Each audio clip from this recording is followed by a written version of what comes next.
किसी को कोई डाउट है?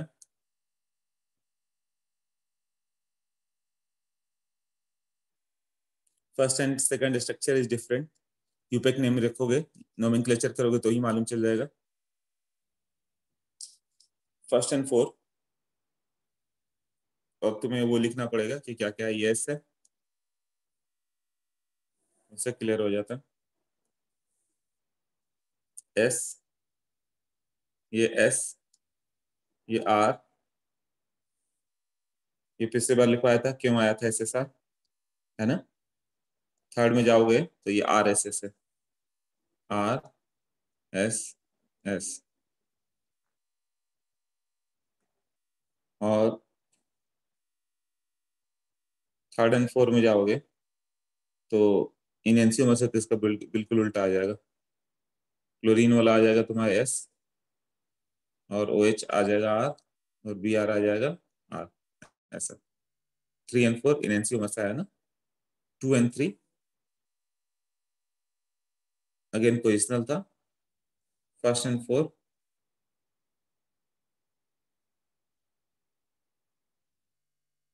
एक रॉन्ग हो रहा है। क्या रॉन्ग हो रहा है? ए तो पोजिशनल हो गया, से बी आइडेंटिकल है, मतलब फर्स्ट एंड फोर्थ आइडेंटिकल है। फर्स्ट एंड फोर्थ आइडेंटिकल है, सेम है। एक मिनट रुको, पहले मुझे कर लेने दो, उसके बाद आंसर लिखने में रॉन्ग हो गया। फर्स्ट एंड फोर,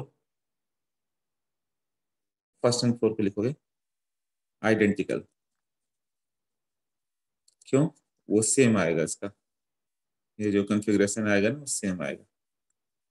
मतलब बी आर वाला आर ही आएगा, ओ एच एस आएगा, सी एल एस आएगा। तो फर्स्ट एंड फोर आइडेंटिकल दिया हुआ है, and second and third positional है। थर्ड एंड फोर्थ इनएंसियोमर्स है। हाँ चलो, अब पूछो डाउट। हाँ कित बोलो। हाँ सर, पहले तो वही था कि मतलब वो आइडेंटिकल है करके फर्स्ट और फोर्थ, और फिर दूसरा ये था कि थर्ड फोर्थ और एनंशियोमर्स कैसे है, मतलब इसमें मतलब एक आरएसएस है और एक एक मिनट, तो मतलब पोजीशन चेंज नहीं है क्या थर्ड और फोर्थ वाले का? एक नहीं, उसी मॉलिक्यूल को ऐसे उलट के लिख दो, हो जाएगा। फर्स्ट एंड फोर्थ, तुम कौन सा बोलो? थर्ड एंड फोर्थ ना। थर्ड एंड फोर्थ, फर्स्ट और फोर्थ वाला फर्स्ट भी एंड था, वो फोर्थ तो आपने खुद आइडेंटिकल ही हो गया, बोल उस दिया। मॉलिक्यूल को, हाँ मॉलिक्यूल को फ्लिप कर दो तो सी एल और बी आर हाँ नीचे सर, चले जाएंगे। फर्स्ट और फोर्थ मैं खुद ही बोलने वाला था आपको कि सर वो आइडेंटिकल होगा, तो आपने वो तो मतलब आइडेंटिकल है, खुद तुम ही थर्ड बोल। फोर्थ का बात कर रहे हो, है ना। हाँ, थर्ड फोर्थ का भी फर्स्ट और मतलब। थर्ड को देख लो, फर्स्ट एंड थर्ड बिल्कुल एक दूसरे का मिरर इमेज नहीं लग रहा है। फर्स्ट एंड थर्ड एक मिरर रखो तो ऐसे ही दिखेगा ना। फर्स्ट में ओ एच नीचे की ओर है, और इसमें ओ एच ऊपर की ओर आ गया। हाँ sir. C L B R ऊपर, इसमें सी एल बी आर नीचे गया। तो first and hmm. Third mirror image है, and first and fourth identical है। तो फर्स्ट थर्ड या थर्ड फोर्थ इनएंसियोमर्स हुआ ना। हाँ सर। सर बट एक और भी तो होता है ना कि मतलब अगर एनंशियोमर होने के लिए आपको अपोजिट होना, मतलब ऐसे तो आर होना चाहिए, तो हाँ इसमें तो वो तो आ रहा है तीन। देखो, वो सर कंडीशन सेटिस्फाई हो रहा है। तो थर्ड और फोर्थ में तो मतलब वही है ना कि एक आरएसएस है, दोनों भी आरएसएस है, और फर्स्ट और इसमें नहीं नहीं, बी एसएसआर आर है। और सी एल अलग अलग है। बी आर एस है, बी आर इधर लेफ्ट रखा हुआ, उधर बी आर राइट रखा हुआ है थर्ड में। Okay okay okay. Okay, thank third thank you में बी सर। आर राइट में वो एस है, और यहाँ पे बी आर आर है। हाँ सर, मेरी गलती सर, सॉरी सर। हाँ हाँ, वो उसको उल्टा करना पड़ेगा तुम्हें। तो फोर्थ का, ये मैं कर रहा था कि इसको चेंज करना पड़ेगा। तो ये एस है तो ये आर आएगा, ये एस है तो ये क्या हो जाएगा, ये ओ एच है ना, तो ये हम्म। आर हो जाएगा, है ना। हाँ सर, वो वही आर वही आ वही गया, था। और ये आर की जगह एस हो जाएगा। हाँ तो हम्म, लिखने में ये सब रॉन्ग हो गया था। ठीक है हाँ सर। वैष्णव बोलो, बताओ। सर वो एसएसआर आया फर्स्ट में, हाँ लेकिन थर्ड में ना जो अपने आरएसएस लिखा है, हाँ, और अपने फर्स्ट एपिसोड को इनैंशियोमर बोला ना। फर्स्ट एंड थर्ड आइडेंटिकल हो गए, हाँ। फर्स्ट एंड थर्ड क्या बोला आपने? फर्स्ट एंड थर्ड आइडेंटिकल है ना? मैं समझ नहीं पा रहा कैसे। नहीं नहीं, एक मिनट, क्या बोला था? फर्स्ट एंड फोर्थ आइडेंटिकल था। हाँ, फर्स्ट एंड थर्ड क्या बोला आपने? फर्स्ट एंड फोर्थ आइडेंटिकल है, एंड फर्स्ट एंड थर्ड, एक मिनट, सब गड़बड़ कर दिया तुमने, रुको। फर्स्ट एंड फोर्थ आइडेंटिकल लिखा है मैंने, ठीक है। एंड हाँ, ये समझा मेरे को। फर्स्ट एंड फोर्थ आइडेंटिकल लिखा है ना? फर्स्ट एंड फोर्थ आइडेंटिकल है। हाँ, फर्स्ट एंड फोर्थ आइडेंटिकल है, क्योंकि फर्स्ट को फ्लिप कर रहे हैं तो थर्ड आ जाएगा, यही है ना? हाँ फोर्थ आ जाएगा। हाँ फर्स्ट को फ्लिप किया तो फोर्थ आ जाएगा। और फर्स्ट हाँ, और थर्ड का एग्जैक्टली। रिलेशन देखे हम लोग का क्या है, तो एक दूसरे का मिरर इमेज है वो। हाँ, तो अगर मिरर इमेज हुआ तो उनका कॉन्फ़िगरेशन एग्जैक्टली अपोजिट होगा ना हर कार्बन में। हाँ, सब जगह लगाएगा। तो तो मेरे सी एल को जब मैंने जगह सी एल कॉन्फ़िगरेशन आर हो निकाले, जाएगा। पहले एसएसआर आया फर्स्ट में, लेकिन मेरे को थर्ड में आर आर एस आ रहा है। आर आर ऐसा वही आएगा, वो यहाँ पे मैं बोल रहा था कोई मिस्टेक हो गया था फोर्थ में भी लिखने में, यहाँ पे भी। अरे, सिर्फ ये कॉन्फ़िगरेशन आर वाला लिखाना, हटाना है। और ये आर आर एस सी अच्छा है। वो आर ही है ना। हाँ, वो आर आर एस सी होगा, उसका मिरर इमेज है वो। ऑलराइट, इतना ही था। हाँ, लो।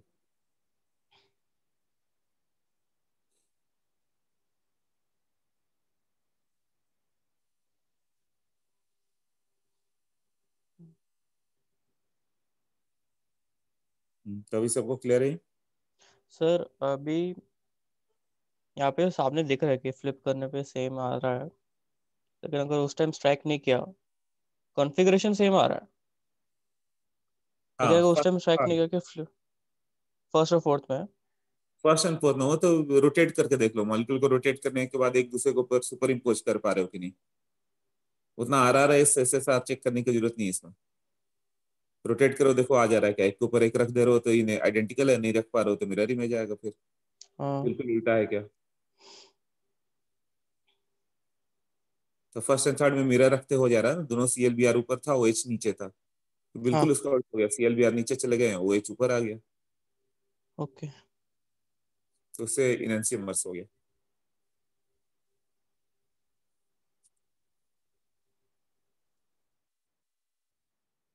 ओके, ठीक है, तो इस तरह क्वेश्चन आएंगे, ये जस्ट रिवीजन के लिए दिया। नेक्स्ट, यहाँ पे हम लोग करते हैं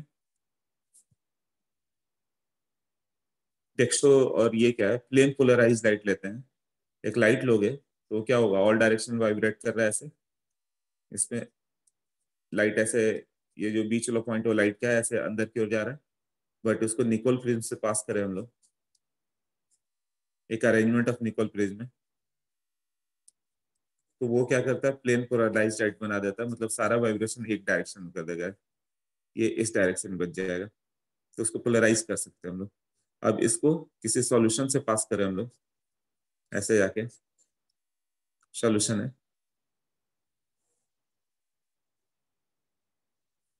plane polarized light, it has been polarized like sound wave cannot be polarized, क्यों, longitudinal wave है, but light can be polarized, transverse wave है, तो उसमें क्या आ जाता है, इस सॉल्यूशन से पास करोगे,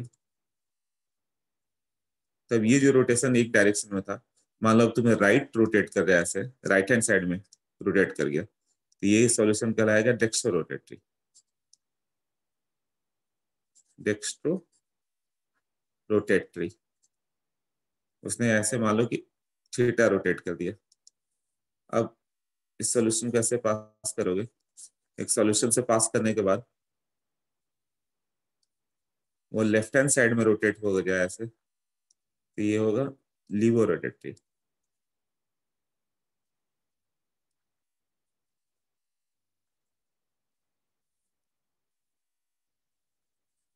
case one, theta is equal to 0, तो क्या होगा, ऑप्टिकली इनएक्टिव।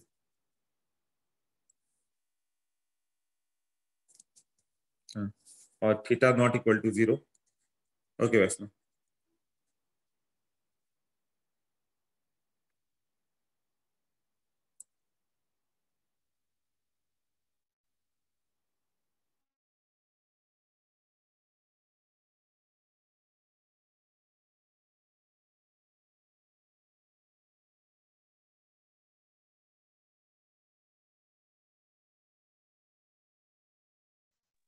देख लो, ये क्लियर हुआ?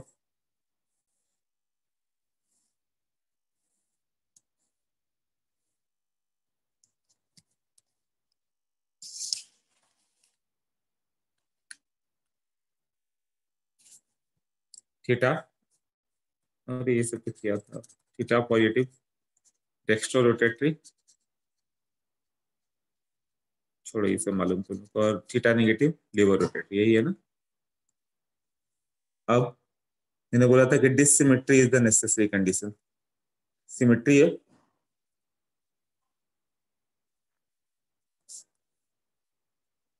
पहला हो गया plane of symmetry,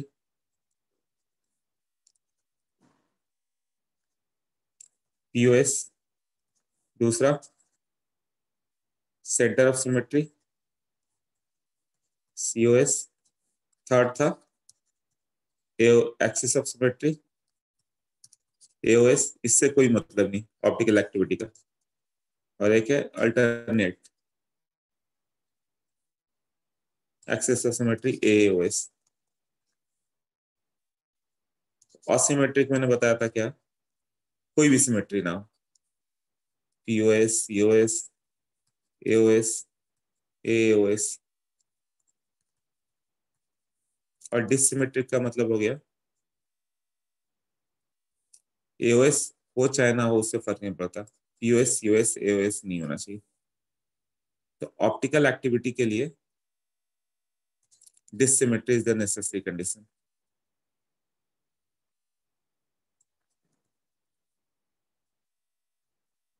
Dissymmetry is necessary condition for optical activity. Molecule dissymmetric होना चाहिए। AOS is not associated.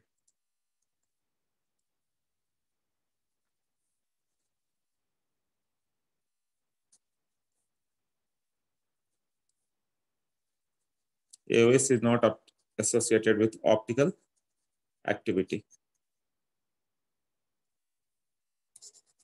मतलब एक्सिस ऑफ सिमेट्री से ऑप्टिकल एक्टिविटी का कोई रिलेशन नहीं। एक्सिस ऑफ सिमेट्री है कि नहीं, तो तुम्हें दो ही मेन देखना है, पीओएस और सीओएस। पीओएस सीओएस होगा तो एओएस भी होगा, तो अल्टरनेटिंग एक्सिस ऑफ सिमेट्री भी नहीं देखना पड़ेगा फिर तुम्हें। तो अब बात कर रहे हैं हम लोग प्लेन ऑफ सिमेट्री की।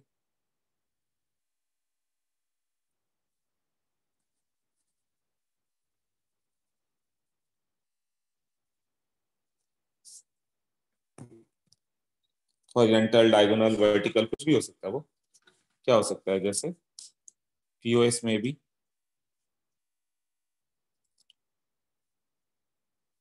इसको सिग्मा लिखा, इट में भी sigma H, horizontal plane.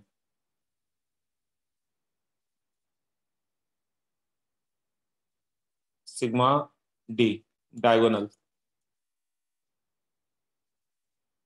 Plane, sigma V vertical plane.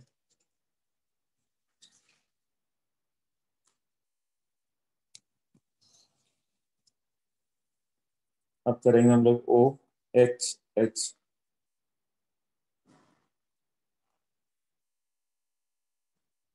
तो इसमें दो प्लेन ऑफ सिमेट्री आएगी, एक तो ये, और एक मॉलिक्यूल प्लेनार है, इसलिए ये प्लेनार होगा। मॉलिक्यूल प्लेनर है ना, कि लोन पेयर बाहर है, तो लोन पेयर से मतलब नहीं है, मेरे को एटम से मतलब है। तो दो प्लेन हो गया, 1+1। एक हो गया मॉलिकुलर प्लेन, और एक हो गया ये वाला प्लेन। तो कोई एक भी प्लेन ऑफ सिमेट्री है तो ऑप्टिकली इनएक्टिव। जैसे C double bond C, C L H, C L H, इसमें कितने प्लेन ऑफ सिमेट्री है? दो है। एक खुद मॉलिकुलर प्लेन,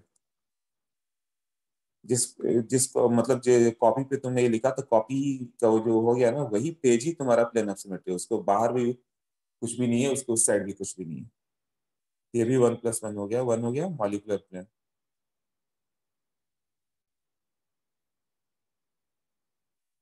और एक हो गया बीच वाला ये पार्ट। हाँ, तो इस तरह से इसका मतलब सिर्फ ट्रांस जो भी रहे, जो भी planar molecule optically inactive,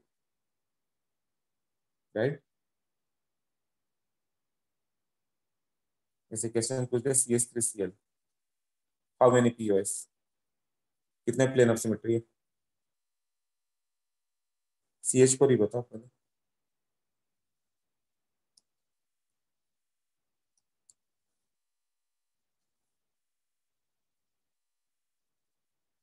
imagine करो 3D में, 3D में इमेजिन करना।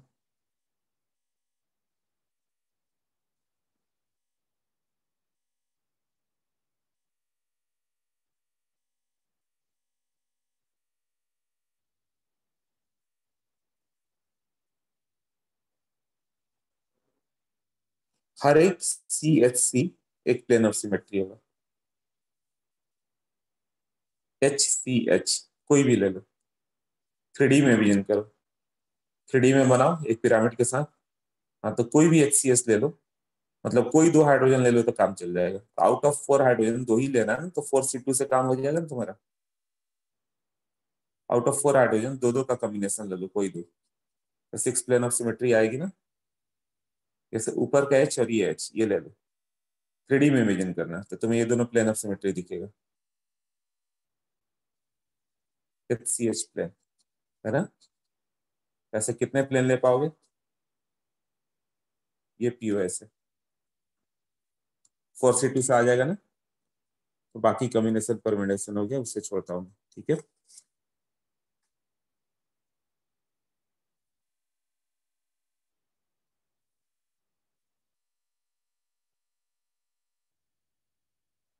Okay, clear.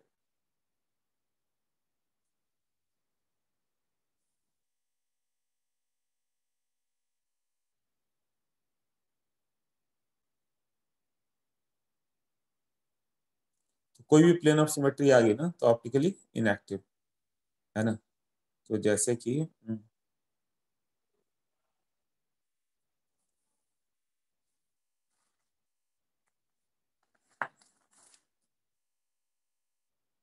Centre of symmetry की बात करें, सेंटर ऑफ सिमेट्री ये साइक्लिक कंपाउंड के लिए होगा। एक लाइन को सेंटर से एक्सटेंड करो तो सेम डिस्टेंस पे सेम मिले तो सेंटर ऑफ सिमेट्री। जैसे लाइन हो गया, इससे इधर एक्सटेंड किया तो यहाँ भी कार्बन, यहाँ से उतने डिस्टेंस पे भी कार्बन, यहाँ भी जितना डिस्टेंस पे कार्बन, उस लाइन को एक्सटेंड करना है इतना कार्बन, तो ये होगा सेंटर ऑफ सिमेट्री। इसमें COS है ना। POS मिल जाए चाहे COS मिल जाए, कोई एक मिल गया तो गया। C double bond C, ClH, इसमें सेंटर ऑफ सिमेट्री नहीं होगा।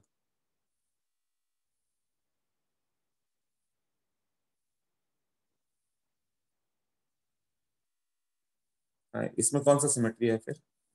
अंकित क्या लिखा तुमने?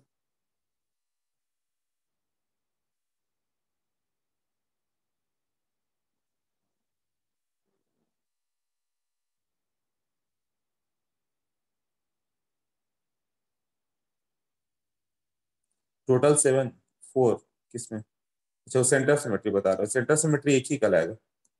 हाँ, इसमें POS है, मॉलिक्यूलर प्लेन, COS नहीं है। मतलब एक सेंटर ले लो तो वहां से इक्वल डिस्टेंस पे इक्वल नहीं मिल रहा, यहाँ से जितने डिस्टेंस पे CL मिला उसी लाइन को एक्सटेंड करो तो इधर CL मिलना चाहिए था, नहीं मिला ना, तो ये COS नहीं हुआ। हाँ, बट POS होगा इसका। और वही इसका सिस फॉर्म ले लेते तो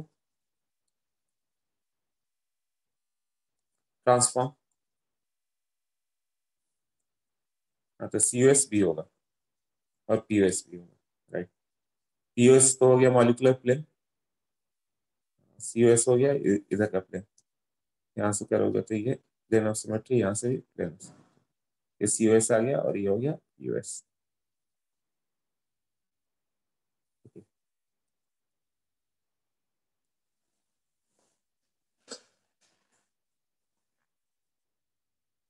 अब ClH,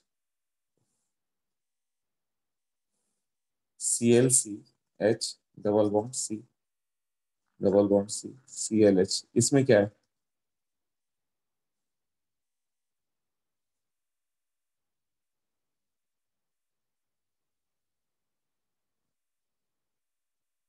कुछ भी नहीं, ये मॉलिक्यूल प्लेनर ही नहीं है, नॉन प्लेनर है, right. No COS no POS, correct, COS भी नहीं है, पीओएस भी नहीं है। मतलब यहां से लोगे तो ये आउट ऑफ प्लेन है। एक सेंटर से जितने दूर पर सीएल मिलेगा उससे अपोजिट जाओगे तो इधर कुछ नहीं मिलेगा, ये सीएल तो ऊपर नीचे है दोनों। और प्लेन ऑफ सिमेट्री का तो चांस ही नहीं आ रहा। प्लेन ऑफ सिमेट्री तब आ जाता जब यहाँ पे दो हाइड्रोजन होते, तब वो प्लेन ले लो जिसमें सीएल और एच है, और वहां से कट कर दो, वैसे यहाँ से कट कर दो जिसमें ये भी है, ये प्लेन ऑफ सिमेट्री आ जाता ना, तो वो एंड भी देखना पड़ेगा। ओके, ये सबको क्लियर।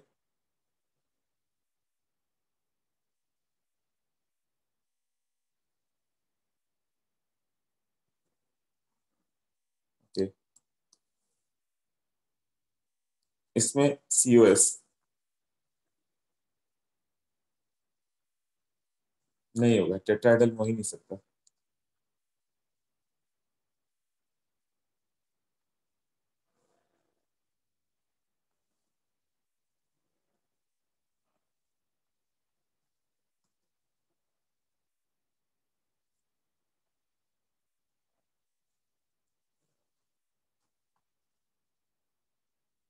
ये मान लो कि इसको फ्रीज कर दिया जाए, जीरो, मतलब ये जो है, अब इसका कोई और नहीं लोगे, ये एंटी फॉर्म दिया था, एंटी फॉर्म लो, मतलब टेम्परेचर 0 केल्विन करके फ्रीज करके ले आ गया मॉलिक्यूल। अभी इसमें क्या है, पीओएस सीओएस क्या है, ये मॉलिक्यूल देगा तो ही दोगे, उसको रोटेट करके नहीं देखोगे।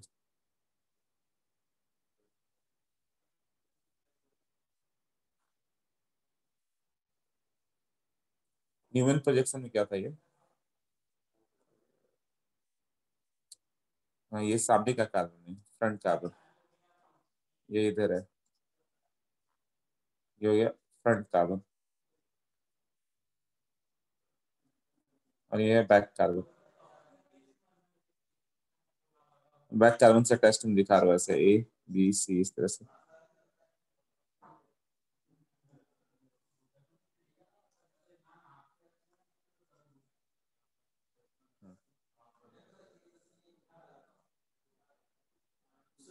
सीओएस है क्या, नहीं है, क्या है, कार का क्या खुला है? अरे कोई कर सकता है बंद, कांच खुला हुआ, अरे यार उसे कोई लॉक करने वाला गया था, कोई कर नहीं पाएगा, मुझे ही जाना पड़ेगा, पीछे बच्चों को बोल के जाता हूँ। 96 कौन जा सकता है, तुम कर पाओगे स्टार्ट करके, या छोड़ो मैं ही आता हूँ, 2 मिनट रुको मैं आता हूँ।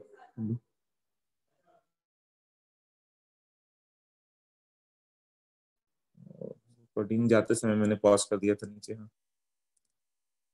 ओके, अच्छा याद दिला दिया, ठीक है, इधर से इधर, हाँ ये एच और एम ई है, इसमें बताओ पीओएस,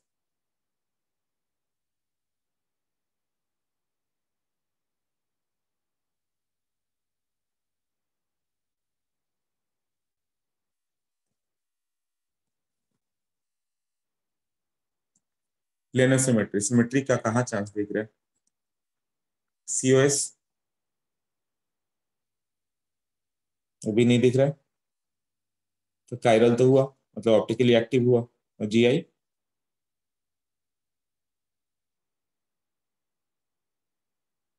यस और नो,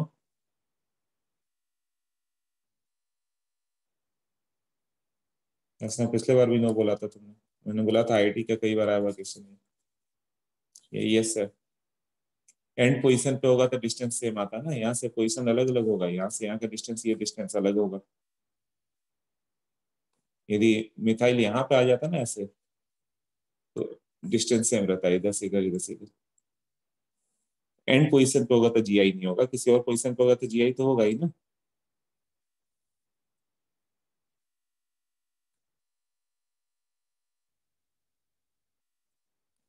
हाँ, वो यहाँ पे मतलब किसी और पोजीशन पे होगा तो ज्योमेट्रिकल प्लस ऑप्टिकल दोनों होंगे। मतलब इसका cis and trans both optically active.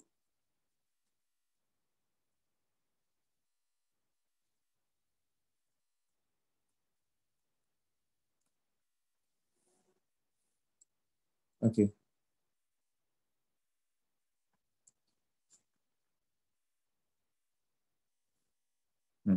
US, सीयूएस, कायरल।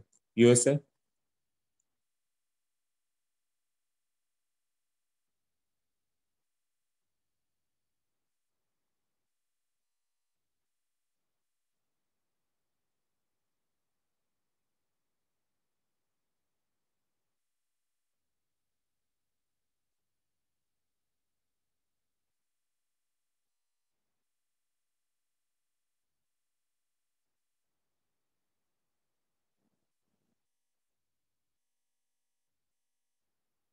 सीयूएस तो है। ओके,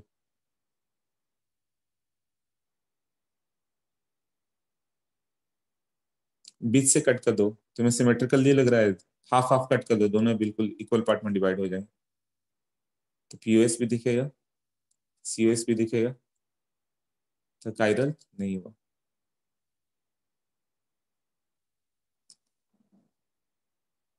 ओके, न्यूमैन प्रोजेक्शन में ऐसे ले लो, यहाँ मिथाइल एच एच, ये बैक साइड पे है, तो पीओएस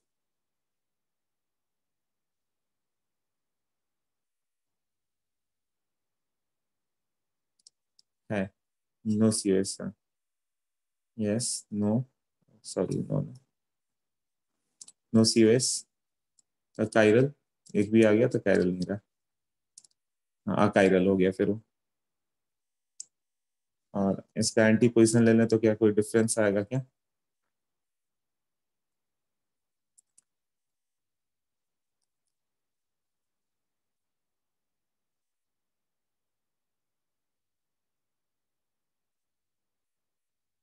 हाँ सीओएस है,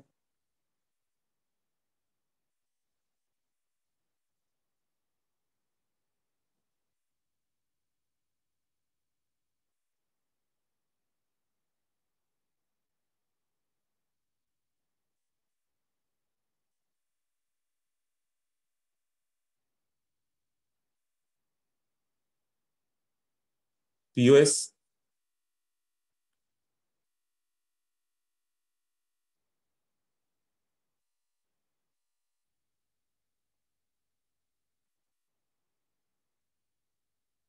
ये पहले किया था। ओके, पीओएस है कि नहीं बताओ?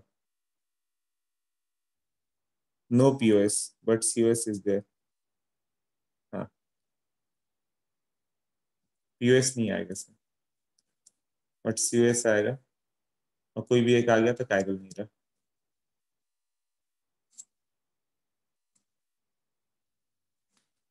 गॉस फॉर्म ले लें इसका, तो मिथाइल हाइड्रोजन, हाइड्रोजन, यहाँ पे मिथाइल एच और H, no POS, no COS, तो कायरल।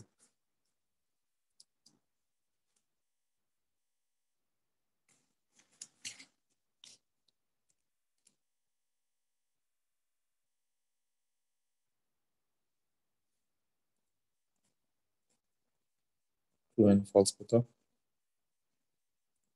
हाँ बोलो, रुको, डाउट्स आ रहा है, तुम लोग को 3 4 डाउट है। No POS, no sense sir, chiral कैसे है, 2 हाइड्रोजन है। ओके, कायरल कैसे हुआ? हाँ, कायरल कैसे हुआ मतलब इसमें कोई सिमेट्री मिल रही है क्या, प्लेन ऑफ सिमेट्री या सेंटर सिमेट्री? जब दोनों से कोई नहीं होगा, plane of symmetry centre symmetry, तो ऑप्टिकली एक्टिव होगा। हाँ सर बताओ। सर फर्स्ट केस में वो पीओएस कैसे होगा सर, अगर बीच में से प्लेन से डिवाइड करेंगे सर, जो पीक पे कार्बन है सर, वो तो अपोजिट होंगे ना।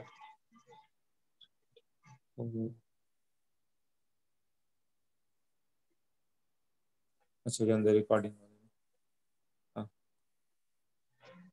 एक चेयर फॉर्म सर करके बीच से कट करना होगा। हाँ अंकित।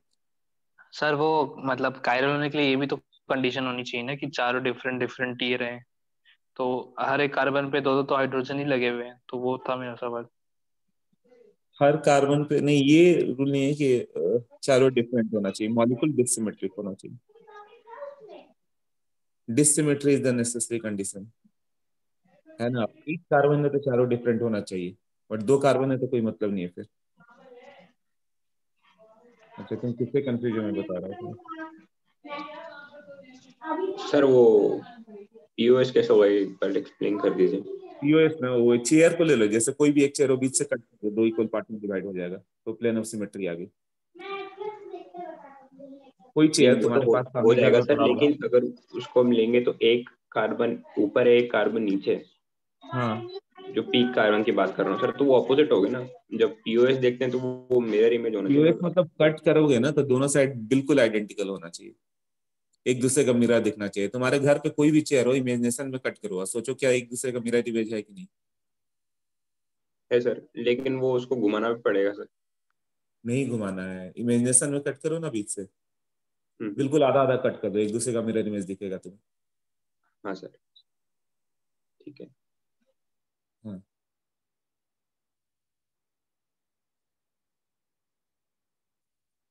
ओके। तो ट्रू एंड फॉल्स की बात करें, dissymmetry is necessary condition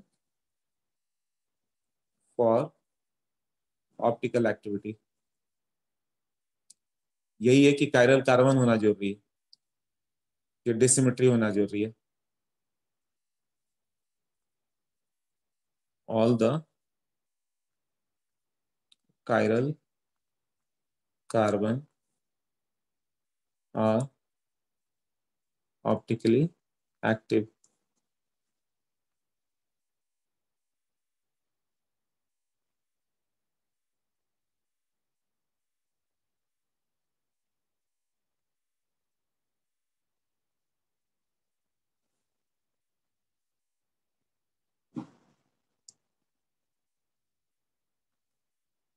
meso होगा तो क्या होगा, इनएक्टिव। तो ये फॉल्स हो गया, ये ट्रू हो गया। Presence of chiral carbon is necessary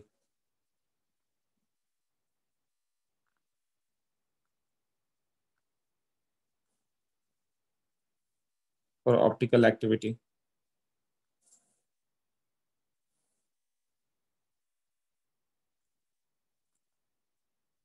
false ना, यस, ये फॉल्स है। कायरल कार्बन हो चाहे ना, उससे मतलब नहीं है, मॉलिक्यूल कायरल होना चाहिए।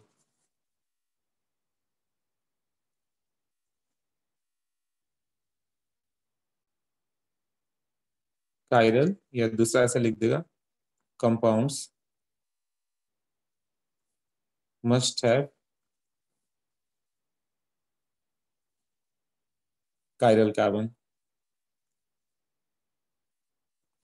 ये फॉल्स होगा, है ना, कायरल कार्बन होना जरूरी नहीं है। तो dissymmetry of the molecule is the necessary condition. तो एक एटम जिसके पास है उसको डिसिमेट्रिक होने के लिए एक ही कंडीशन है कि चारों ग्रुप अलग अलग हो, all four groups are different, तभी होगा।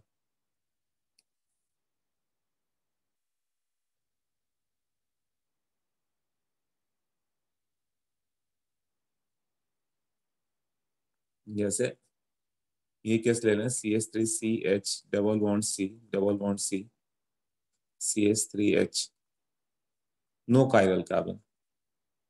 कायरल कार्बन के लिए चारों ग्रुप अलग होना चाहिए था, बट ऑप्टिकली एक्टिव, है ना। मॉलिक्यूल इज कायरल ना, मॉलिक्यूल इज कायरल। कायरल मतलब डिसिमेट्रिक। ये हुआ है। उसके बाद जैसे कि, हाँ, for one carbon all 4 groups should be different, एक रहा तो, बाकी के लिए नहीं है सब condition. Different to be optically active,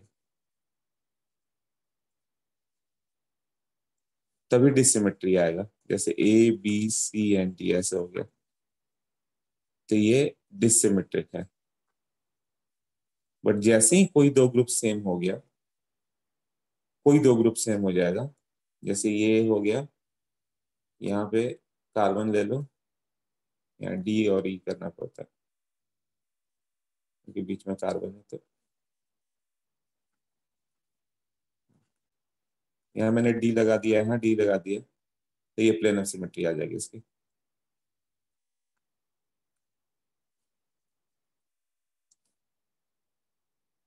और कायरल हो जाएगा ये। तो जब एक कार्बन हो तो ही चारों ग्रुप अलग होना चाहिए, बाकी सबके लिए नहीं। बाकी सब में मॉलिक्यूल देखोगे कायरल है कि नहीं। वो क्लियर हुआ सबको?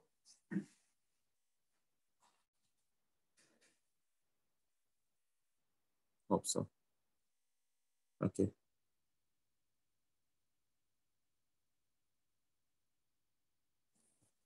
जैसे क्वेश्चन आ गया, नंबर ऑफ स्टीरियो आइसोमर्स, ये आते रहता है बार बार आईटी में, और रॉन्ग भी होता है तभी तो आता है ना। कितने हो गए number of stereo isomers? Yes बस नो करेक्ट।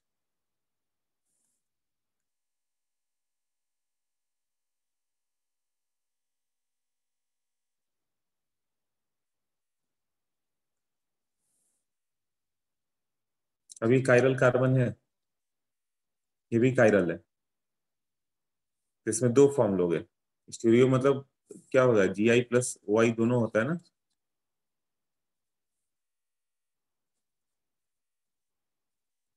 एक में हम लोग इसका सिस ले लें मिथाइल ऐसे, और ये एक इसका मिरर इमेज ले लो, तो मिरर इमेज ऐसा आएगा। तो क्या ये दोनों डिफरेंट कंपाउंड है? नहीं, अब ये मीजो होगा। प्लेन सिमेट्री दिख रहा है ना यहाँ से। तो जिसमें कायरल कार्बन होते हुए दो सेंटर है, तो इंटरनल कंपनसेशन से एक दूसरे को बैलेंस करते हैं। जैसे ऊपर वाला कार्बन डेक्स्ट्रो रोटेटरी हो गया, लाइट को राइट में रोटेट किया, तो नीचे वाला कार्बन लेफ्ट में रोटेट करेगा। ओवरऑल क्या हो गया वो, मीजो हो गया। तो मीजो कंपाउंड हो जिसमें कायरल कार्बन हो, तब की बात करेंगे हम लोग। फिर मीजो हो गया, तो ये दोनों आइडेंटिकल है, इसको एक के ऊपर एक रख दोगे, सोचो इमेजिनेशन में रोटेट करके लाओगे तो ले आओगे। हाँ, तो ये हो गया ऑप्टिकली इनएक्टिव, एक फॉर्म ये आ गया। सेकंड, जब इसका ट्रांस लोगे, एक हो गया मिथाइल ऊपर की ओर और ये नीचे की ओर, इसमें no POS no COS. Trans is optically active, ये और इसका मिरर इमेज दोनों अलग होगा। इसका मिरर बना दो, मिरर में राइट साइड में मिरर रखा, तुम ऊपर रखो मिरर, नीचे रखो, कहीं से भी मिरर रखो, उससे फर्क नहीं पड़ता, ये मिथाइल आ गया। और तुम सोचो इसको एक के ऊपर एक नहीं रख सकते हो। पहले सेकंड मॉलिक्यूल को थर्ड के ऊपर तुम रखना चाहोगे, नहीं रख पाओगे। उसे तुम रोटेट करो, जैसे करो, उसको एक के ऊपर एक रखने की कोशिश करो।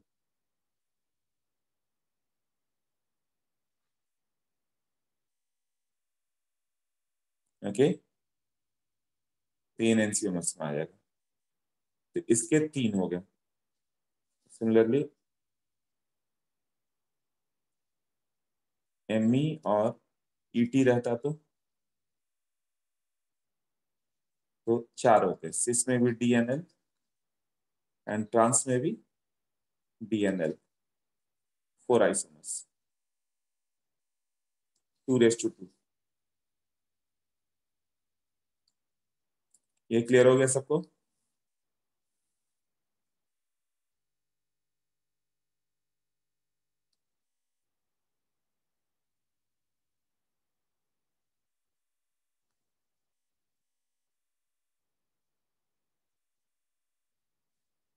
ओके, अब एंड पोजीशन पे हो जाए। तो मीजो होगा ही नहीं, नो कायरल एटम। तो इसमें दो ही आएगा, एक सिस और एक ट्रांस, बोथ। इसमें 2 आएगा, बोथ ऑप्टिकली इनएक्टिव। ये तीनों इंपॉर्टेंट है।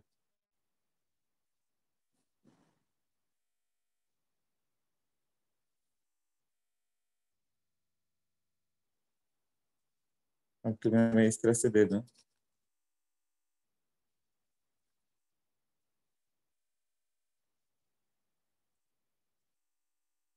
कितने होंगे?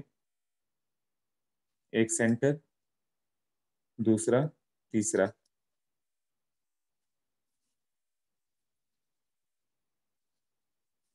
कितने स्टीरियो आइसोमर्स होंगे? अरे 2 बजने वाला है, लास्ट क्वेश्चन करो। देन कल 4 to 7:15।